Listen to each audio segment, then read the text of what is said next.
Welcome to Moments with Marianne. This is your host, Marianne Pastana, and we're here today with special guest, Donald Fountain, who's here to share with us his new book, Defect Safety, a primer for lawyers to identify defective products and promote consumer safety through litigation. Trial attorney Donald Fountain has reshaped consumer safety standards through landmark product defect litigation as founding partner at Clark, Fountain, Litkey, Rubin, and Whitman. Over his 37-year career, he has secured numerous multi-million-dollar verdicts that have led to industry-wide safety reforms and product recalls. His landmark case, Batchelor versus Malibu Boats, resulted in an unprecedented $200 million verdict and the company's public acknowledgement of safety defects affecting 25 years of boat production.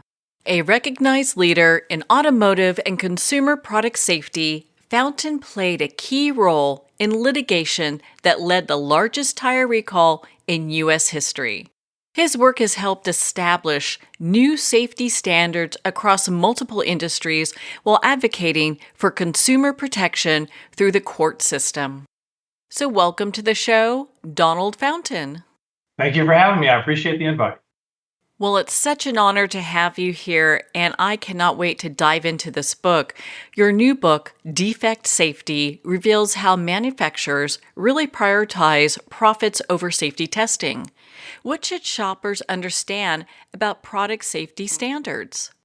The public should understand that not every single product they use every day is subjected to a rigorous hazard analysis and set of safety rules. That just doesn't exist for a lot of the products that we use. The public also needs to know that there's no government agency sitting around that's testing every single product before it's introduced into the stream of commerce and ends up on the shelves or the internet for us to buy. So because of that reality, there are a lot of products that end up in our homes and our businesses that have defects and safety concerns. How do we know that? We see recalls day after day, hundreds of them, thousands of them. So defective products are getting out into the consumer.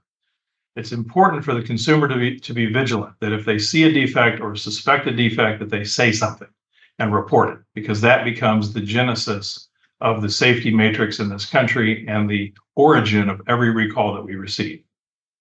So is it that people just are unaware of where to go to make these reports? Yes, the general public does not typically know what to do when they find a defect. And that's where I want to help. And the public should, number one, go directly to the internet and go to saferproducts.gov, not .com, .gov. For motor vehicles, for tires, motor vehicle component parts, safercar.gov. And that is the Consumer Product Safety Commission and the National Highway Traffic Safety Administration, agencies of our federal government. And those are the agencies that are tasked with making sure that safety-related issues and defects and recalls are exposed to the public.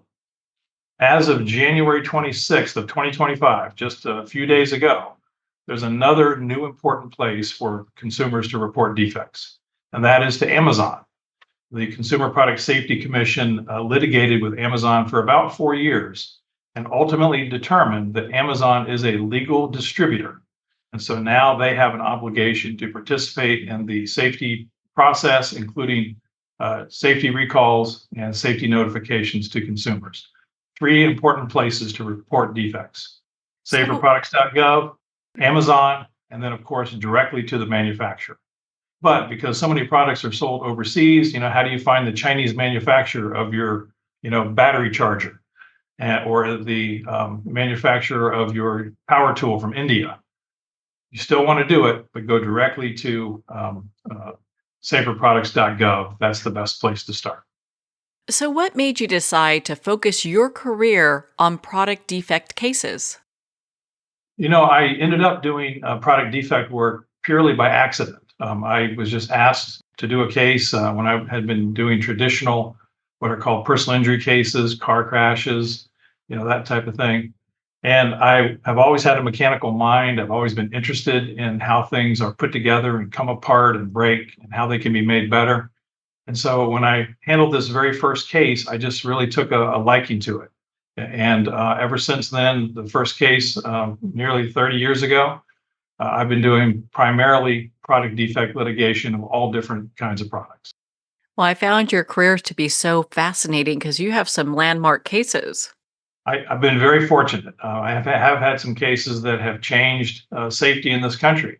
And I don't claim to be the sole change catalyst for safety, but it's important for the public to know that civil litigation does play a large role in product safety.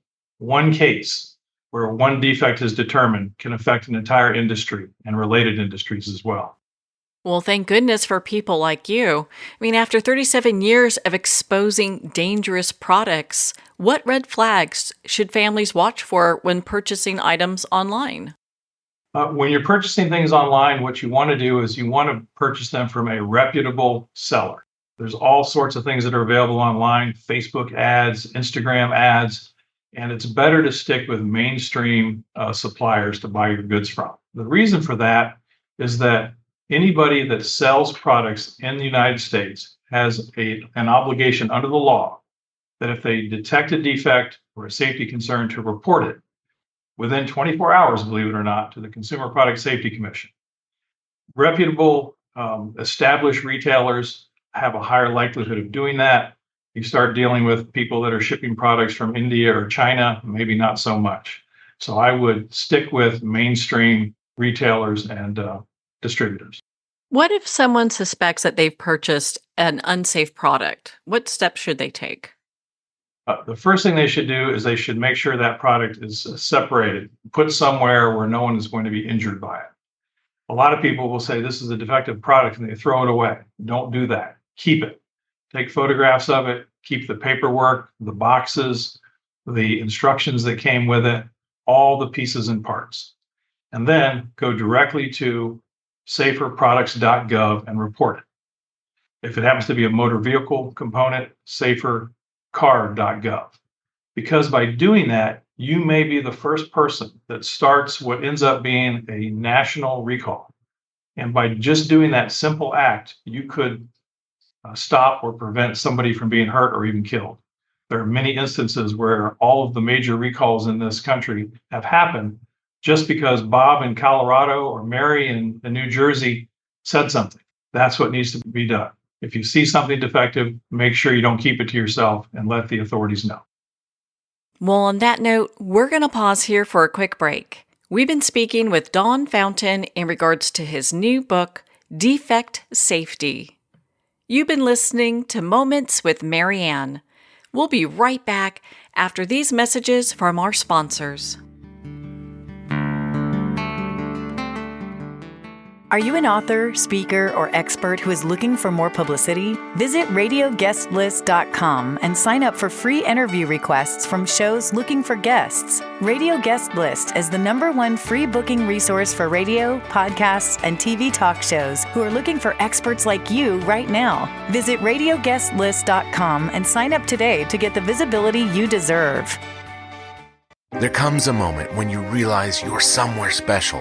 When you discover that each beautiful creature that you see has been rescued from a life of absolute horror and brought to this incredibly free place. Here's where their lives were forever changed and where yours will as well. Discover over 500 tigers, bears, and lions at the brand new visitor center at the Wild Animal Sanctuary just outside Denver. For more information, visit wildanimalsanctuary.org. Discover true freedom at the Wild Animal Sanctuary. It's one thing to become attached to your perfect home, but what do you do when that home becomes attached to you?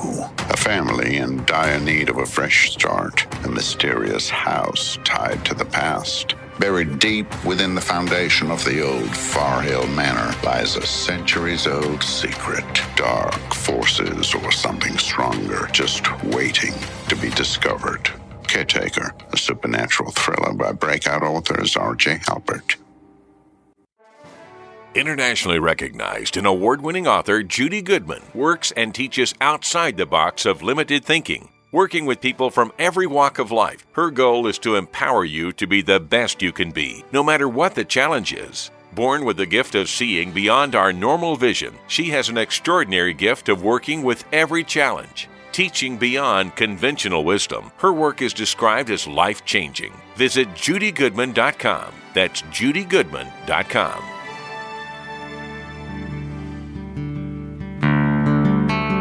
I'd like to thank Jason Eastwood at Guitarfulness for sharing his inspiring music and talent with us. His music is known worldwide for cultivating atmospheres of harmony, inner peace, and clarity. Visit Jason's website at guitarfulness.com.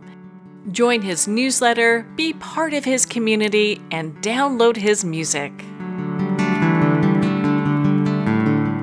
Welcome back to Moments with Marianne. We're here today with special guest, Don Fountain, in regards to his new book, Defect Safety. With that new change with Amazon, I mean, my goodness, they sell millions of products daily. How is this significant for the average consumer? The Amazon ruling, in my mind, is tremendous. Amazon last year sold over $600 billion worth of goods. It's the largest company, one of the largest companies in the entire world. And the unique thing about Amazon is that for years, Amazon took the position that they were just a delivery service. They were like the post office or like FedEx. They only delivered products. They didn't really distribute them. And that's a key significant difference, because under the law, a distributor has a legal obligation to participate in the safety process. They have to report safety defects. They need to recall products. And the Consumer Product Safety Commission litigated against Amazon for 4 years, ultimately finding that, yes, they are a distributor and they are part of the safety process. This is significant because Amazon has tremendous systems. You know, if you're getting low on shampoo or toothpaste, Amazon will send you a note. Hey, we found something you might like. You might need some more toothpaste. So I'm hopeful that those systems and the sophisticated network that they have is going to be also applied to the safety process as well. If you go right now to Google and you type in Amazon recall and safety alerts, it'll take you directly to their recall and safety alert page. And you can check to see if anything that you have purchased from January 2024 up till present has been recalled or has a safety related issue. They don't have data yet for before 2024 because that's when the Consumer Product Safety Commission rule became effective. But Amazon does have a listing of all the products that they sell that have been recalled or have safety related issues. So you can research those on their website to determine if anything is problematic. Do they still sell recalled items or no? That's the thing. Under the rule, if a recalled item has been recalled, there are certain obligations that Amazon has, which include stop selling them, to notify the consumers that have them, to refund the money. This is very, very big because before this ruling, and actually before years ago, I don't know if you remember the Firestone tire recall, companies could know about defects in products and not say anything. They could just keep on selling them and kind of keep it to themselves. You know, Congress did away with that with the Tread Act after the Firestone recall years ago. And so now there is an obligation, which is very important. If there's a problem and there's a defect, you must act quickly and get the product off the market. And that's key because the longer a defective product stays in the marketplace, the greater exposure there is to the public to be injured. That's good information to know. Based off of your experience with major recalls, what typically happens after a company is ordered to notify consumers about dangerous products? So there's a very clear path in the law about what's supposed to happen when a defect is suspected. And the Consumer Product Safety Commission calls it the fast track recall program. Of course, the goal is to quickly identify a defect and address it so that less people are exposed to it. And the rule is that if you find a defect, you're required to notify the Consumer Product Safety Commission within 24 hours. Now, they do allow an investigation period, and investigation periods are supposed to be limited to 10 days. And what we've seen happen when we get into actual cases is, okay, a company had a problem, somebody got injured or killed. and they begin looking into it. They don't really think it's a defect yet, but they're going to investigate it. And it's going to take a few months, a few weeks, sometimes years before they make a decision. And meanwhile, those products are being sold and used. That's the part that aggravates me the most, is that once a defect is detected, that it's slow to action to make sure it's removed from the market. So that is something the Consumer Product Safety Commission is trying very hard to eliminate through this fast track program. What is like the deciding factor for you? And I'm sure there are probably many, but like one deciding factor in accepting a case or not. There's so many factors. We're getting into legal now. One of the most important factors in any case is the client. You want to have clients who are presentable to a jury, who have done as much right or everything right if possible, and are really free of any fault. It's one thing to have a product that's defective, but it injures somebody who's been drinking or is under the influence or has used drugs or has grossly misused it. So we're always looking for how the consumer interacts with the product to decide if it's a viable case or not. That's probably the most important factor. Well, you've won numerous verdicts forcing companies to make their products safer. What bothers you the most about companies currently handling their product safety issues? We do a lot of cases, and the vast majority of the cases settle. And whenever a company settles a case with us, they want it to be strictly confidential. They don't want anybody to know about it. Why? Because they want to kind of keep this from spreading. And it's smart business because you don't want to have any publication or press on a significant settlement involving a defective product. It could hurt your sales. So I understand that from the company's standpoint. Of course, our clients, they don't care whether it's confidential or not. They just need the money in order to survive. So that part bothers me a little bit. That concern goes away when there's a verdict because everything that happens in the court is public record. And so when we're fortunate enough to have a case go to a trial and have the jury determine there's a defect, that has far wide-ranging impact. And this is something that I talk about a little bit in our book, Defect Safety, where the import of members of the public sitting for days or weeks and hearing evidence, contrary evidence. One side says defect, one side says it's not. And then determining that a product is defective sends a very loud and clear message to the industry. And not only just to the industry, but also to related industries and competitors.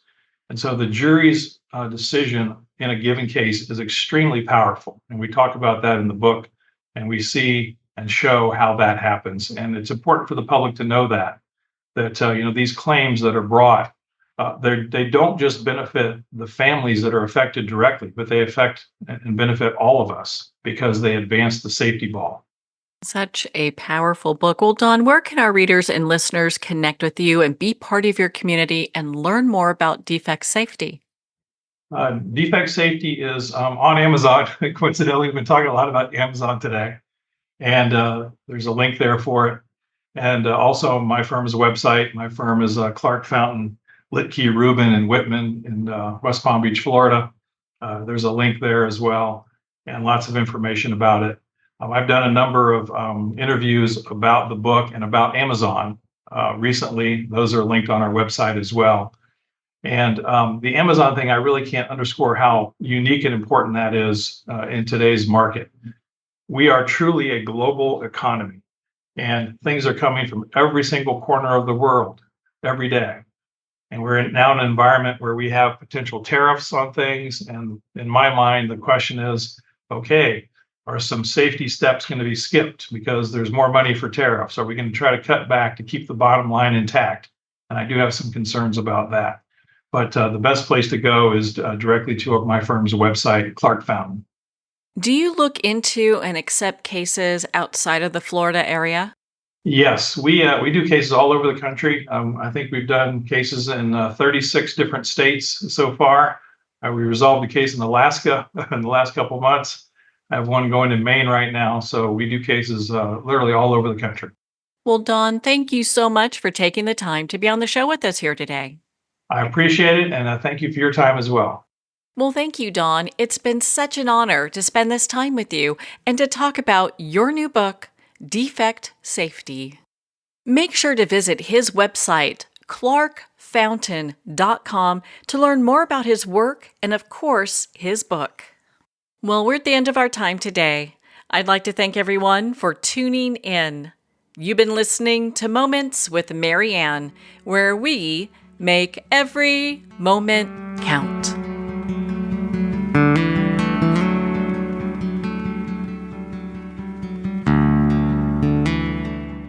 In a single moment, your life can change. Moments with Marianne is a transformative hour that covers an endless array of topics with the best of the best. Her guests are leaders in their fields, ranging from inspirational authors, top industry leaders, and business and spiritual entrepreneurs. Each guest is gifted and a true visionary, a recognized leader in her own work, and while teaching others to develop, refocus, and grow, Marianne will bring the best guest and sometimes a special surprise. Don't miss this. You never know just which moment will change your life forever. Make sure to tune in and visit momentswithmarianne.com for more information.